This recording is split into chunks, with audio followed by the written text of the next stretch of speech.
La ocupación de Lima. Episodio 7. Lima, el botín de la guerra.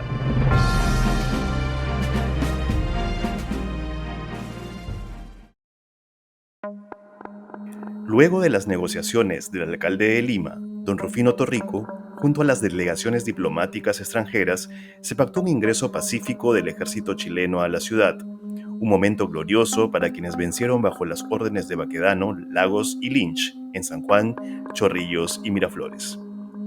2 días después de la batalla por la última defensa de Lima, el 17 de enero de 1881, las baterías de artillería Bulnes, Buin, cazadores, granaderos, zapadores, entre otros, que sumaban un total de 4.000 soldados, se reunieron en el Parque de la Exposición y desfilaron hacia la Plaza Mayor de Lima, a la que ingresaron por la calle Mercaderes, hoy Jirón de la Unión. Desde las 4 de la tarde, todos al mando del coronel Cornelio Saavedra, nombrado jefe político de Lima.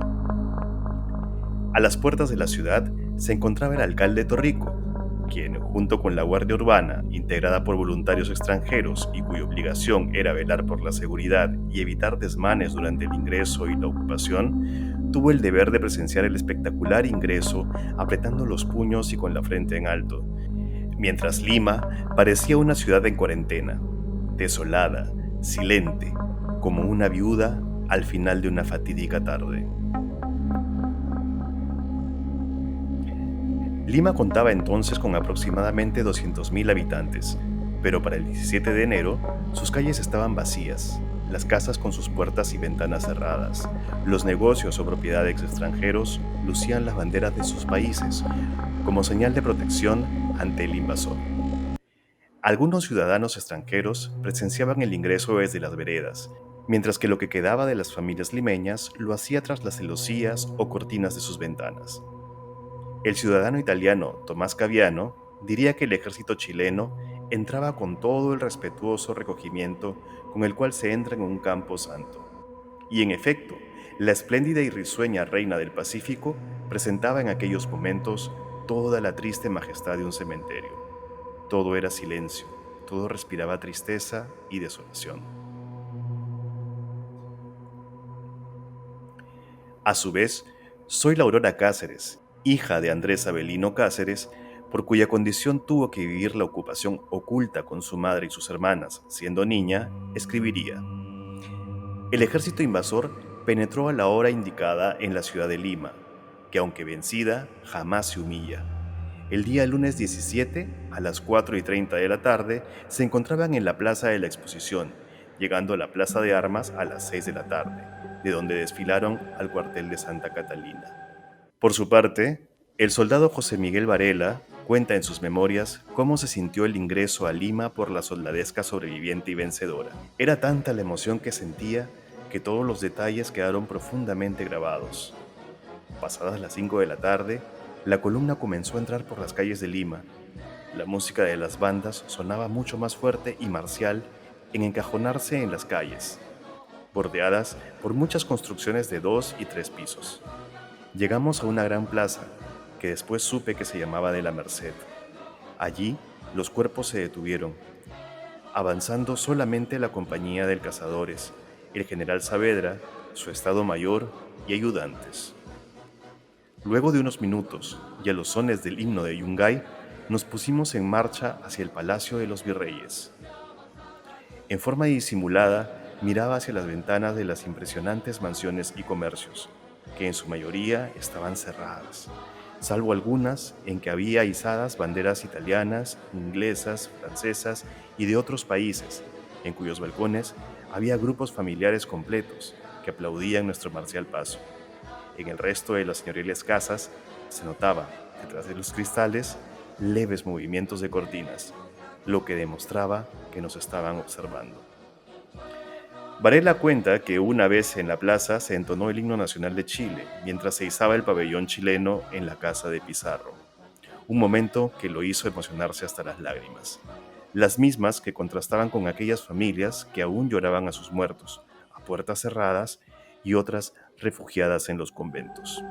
Tal como lo consta la escritora Lastenia Larriba, una de las limeñas refugiadas en el Colegio de Belén. gracias a la religiosa francesa hermana Hermance Payet, superiora de la Congregación de los Sagrados Corazones, que hizo denodados esfuerzos por acoger a las familias de los soldados y vivientes caídos en temor a represalias. Mi familia fue una de las tantas refugiadas en el colegio, inmune por la bandera francesa y protegida por la noble y generosa actitud del gallardo almirante Dupétit-Thouars. Y fue allí, en ese recinto sagrado, donde recibí la noticia de dos de las más grandes desgracias de mi vida: el desastre de mi patria y la muerte de mi primer esposo, don Adolfo de la Jara, quien cayó junto con su hermano Luis y su cuñado Juan Pablo Bermúdez. Y allí fue donde juntas, las tres hermanas, nos pusimos las tocas de viudas. Y en efecto, lo que significó los primeros meses de la ocupación no pudieron representar mejor a Lima que la imagen de la mujer viuda. Damas que salían de casa rumbo al templo o a las compras, vestidas de negro en pleno verano limeño, o novias que se casaban ataviadas de un inusual y profundo negro, en señal de duelo por la partida. Por su parte, Patricio Lynch comandaría la ocupación del puerto del Callao al día siguiente, el 18 de enero de 1881.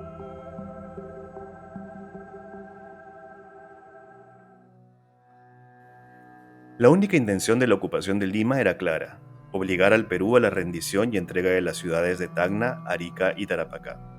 Chile nunca pretendió ocupar el país entero, pues no contaba con la logística ni el dominio del combate en los pueblos de la cordillera y, peor aún, generar la conmoción del mundo en torno a un tema comercial. Recordemos que Chile, aun cuando es un país predominantemente andino, el desarrollo de civilizaciones y pueblos más allá de los 3.000 metros sobre el nivel del mar no ha sido posible, como sí lo han logrado las culturas ancestrales en el Perú. Por ello, la resistencia de la sierra fue estratégicamente importante para mantener al ocupante limitado y constantemente hostilizado en la costa.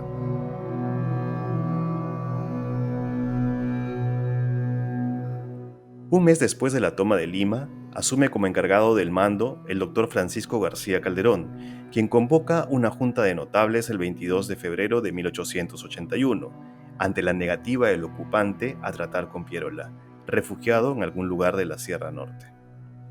García Calderón instala la Casa de Gobierno en la Magdalena Vieja, en la Quinta de los Libertadores, hoy Museo de Antropología e Historia. Las presiones del ocupante son muchas y constantes sobre la capitulación y entrega de los territorios de Tacna, Arica y Tarapacá. García Calderón no cede, y el 29 de septiembre de 1881 es desterrado a Chile. El contraalmirante Lizardo Montero, experimentado militar de la Resistencia de Lima, asume en su reemplazo el cargo. Resistió 2 años la crisis económica y la presión política por la posesión de las estratégicas provincias salitreras. Finalmente, delegó al general Miguel Iglesias, quien estaba constituido en Cajamarca, la decisión de suscribir el polémico Tratado de Ancón el 20 de septiembre de 1883, entregando Tacna, Arica y Tarapacá al ocupante. El mapa peruano era históricamente mutilado, y con él, siglos de historia y supremacía cultural en este lado del continente.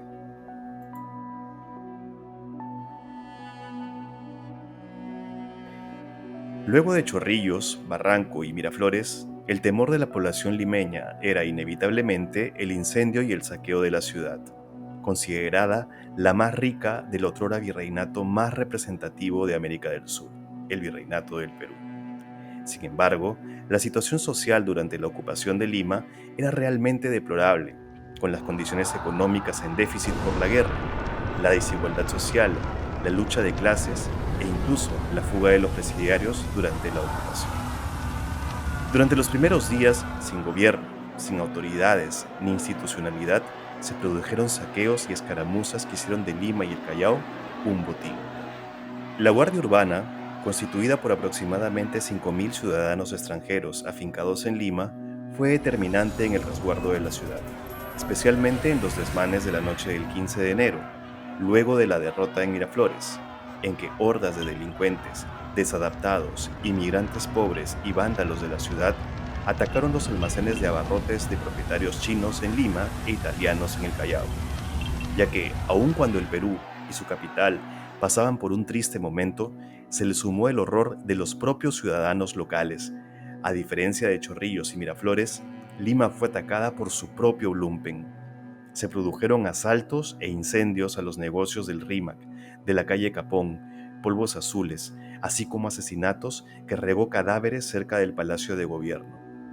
Pero con gran esfuerzo, todo ello fue controlado por la Guardia Urbana, asegurando el ingreso pacífico hasta los primeros días de la ocupación y luego por el propio ejército chileno, cuyo Estado Mayor tenía los ojos puestos en el patrimonio cultural de la ciudad y del país.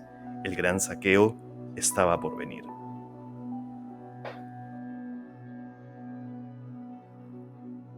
Con Pedro Lagos al mando de la ocupación chilena de Lima, se dio inicio a la irrupción en instituciones públicas y patrimoniales. Así, el ejército chileno tomó bajo el errado concepto de botín y gastos de guerra el enorme patrimonio cultural que singularmente había heredado la Lima republicana. Esta fue, según los informes inéditos de diplomáticos extranjeros, la gran promesa que tenían en la mente aquellos soldados chilenos que se hicieron de las armas no por voluntad propia, sino por el sueño del botín que les esperaba, la antigua ciudad de los virreyes.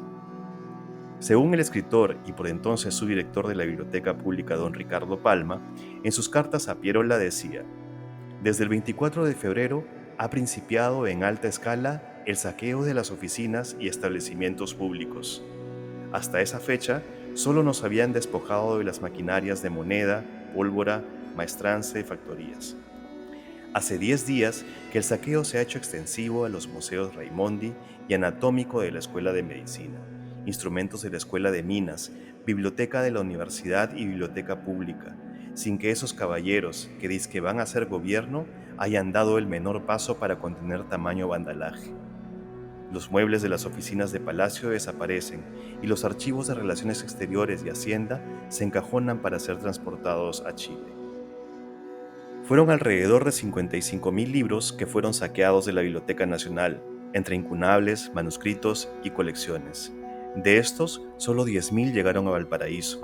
Los otros 40.000 fueron vendidos como baratijas, resultando como envoltijo de pescados en los mercados, o fueron a parar a las ciudades chilenas de origen de los altos mandos del ejército ocupante, cuando menos.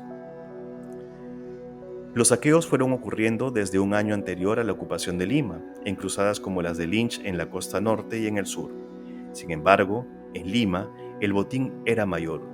No solo fue la Biblioteca Nacional, fueron los documentos del Archivo Nacional, el Archivo de Correspondencia Presidencial de Palacio, de los Ministerios de Relaciones Exteriores y Hacienda, la Escuela de Medicina de la Universidad Nacional Mayor de San Marcos, el Palacio de la Exposición y sus jardines, de donde sustrajeron el cuadro Los funerales de Atahualpa, de Luis Montero, animales del zoológico, imprentas, estatuas, bancas y otros ornamentos de espacios públicos, así como tesoros familiares. Chile llamó a todo este saqueo expoliación. La prensa chilena retrató estos arribos a Valparaíso y condenó en su mayoría los actos vandálicos del ejército. Los redactores de la época, por ejemplo, sostenían que la guerra no era contra el patrimonio. No hemos ido, ni debemos ir contra sus monumentos, sus jardines y sus paseos. Ya el gobierno de Domingo Santa María, ante la insistencia de la prensa, ordenó a Lynch detener el traslado de los bienes patrimoniales. Por su parte, el diputado Augusto Mate Pérez interpeló al ministro del Interior, José Manuel Balmaceda, sobre los oprobiosos y humillantes saqueos de bienes culturales peruanos, diciendo: «Hoy, más que nunca, necesitamos el respeto y el concepto de honorabilidad y honradez de parte de las naciones que nos observan. Y esto no podemos conseguirlo sino cuidando que nuestros actos se ajusten estrictamente a la justicia, el pundonor y las prácticas humanitarias y de desprendimiento que nos dan ejemplo las naciones más cultas. Por lo tanto, se hace saber cuál es la opinión, cuál es el criterio de los altos funcionarios que dirigen el Estado sobre esta materia». La pintura, Los funerales de Atahualpa, que se lucía en el Senado chileno, fue devuelta al poco tiempo al Perú. Sin embargo, respecto a los libros de la Biblioteca Nacional, 3.788 ejemplares fueron devueltos en 2007 y 700 en 2017. Iniciativas que se dieron por la presión mediática y el trabajo de los ministerios de Relaciones Exteriores de ambos países. Aún así, Existe en la actualidad un saldo pendiente de devolución, pues se catalogaron 10.000 ejemplares arribados en 1881 a Valparaíso. La ansiada ocupación de la ciudad de los virreyes, además de ser la promesa de botín a miles de soldados chilenos, también develó los enormes problemas sociales de ambos países. Por parte del Perú, la diferencia y lucha de clases, la carencia de una integridad como nación y la falta de previsión y empleo adecuado del recurso del guano y el salitre. Por parte de Chile, un endémico racismo que se hizo visible en la prensa y en las caricaturas políticas chilenas. El término cholo se ensañó con cualquier ciudadano o soldado peruano, sin contar el desdén con que se expresaban de la población afroperuana. Se consignó lo indígena como lo bárbaro, inculto e inferior a la raza araucana, en un país que carecía de legado indígena significativo y que se sentía más elevado racialmente. Por ende, se satirizó con las características andinas en las ilustraciones de la prensa chilena, signos graves que marcaron el inicio de las guerras y genocidios a lo largo de la historia de la humanidad. Con el Manifiesto de Montán, hecho desde Cajamarca el 13 de agosto de 1882, el general Miguel de Iglesias, jefe militar y político de los departamentos del norte, sostuvo que era necesario terminar ya con el daño y la humillación de la ocupación enemiga. La firma de la paz con Chile se imponía, aun cuando esto implicaba la mutilación de las provincias del sur, pues para él, desde su óptica de protagonista y habiendo perdido a su hijo en Chorrillos, el Perú había perdido la guerra en San Juan y Miraflores. Naturalmente, Andrés Averino Cáceres y Lizardo Montero estuvieron en contra de esta decisión y continuaron la resistencia al enemigo. Iglesias se aparta de la autoridad de Montero y luego es proclamado presidente restaurador del Perú, con el apoyo de 7 departamentos del norte: Piura, Cajamarca, Amazonas, Loreto, Lambayeque, La Libertad y Ancash, así como del propio ejército chileno. El 20 de octubre de 1883 se firma el Tratado de Ancón, sellando la paz a costa de la entrega permanente de la provincia de Tarapacá a Chile y la entrega provisional de Tacna y Arica por 10 años, previo plebiscito para su reincorporación al Perú. En carta del 27 de junio de 1881, don Ricardo Palma escribiría a Pierola: «No son armas ni municiones lo que más necesitamos para escarmentar al enemigo chileno y vengar los pasados desastres. Es patriotismo y unión, o lo que es lo mismo, son virilidad y virtud lo que nos hace falta. Con ellas, ¿sería posible que Lima, ciudad de 130.000 almas, se encontrara sujeta por una guarnición chilena de 3.000 hombres? No son chilenos los que nos han vencido, sino nuestros vicios, y consecuencia de ellos es la escasez de hombres para los puestos de compromisos». En 3 años de ocupación, muchos acontecimientos y anécdotas se sucedieron a nivel político, social y cultural entre peruanos, residentes y chilenos. Acompáñenos a conocer estas historias en la nueva serie Curiosidades de la Ocupación. Suscríbase a nuestro canal y descubra nuestro legado patrimonial con Lima al Paso, Descubriendo el Patrimonio. Producción de la Universidad Católica Sede Sapientie y Lima la Única. Hasta entonces.